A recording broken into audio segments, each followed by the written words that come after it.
शिंदेच्या शिवसेनेचा शरद पवार गटाला दणका. एकनाथ शिंदेच्या शिलेदाराने घेतली राष्ट्रवादीच्या नगरसेवकांची विकेट. नेमकं घडलं काय?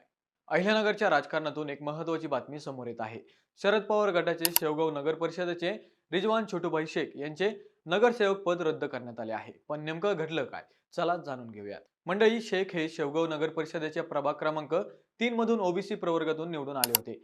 त्यांच्या जात प्रमाणपत्रावर एकनाथ शिंदे यांच्या शिवसेनेचे पराभूत उमेदवार प्रताप फडके यांनी आक्षेप घेतला होता. तक्रारीनंतर प्रकरण जात प्रमाणपत्र पडताळणी समितीकडे गेले.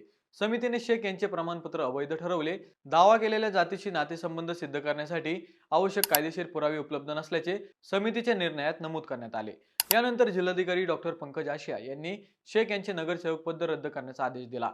त्यामुळे प्रभाग क्रमांक 3 मधील ओबीसी जागा रिक्त झाली आहे.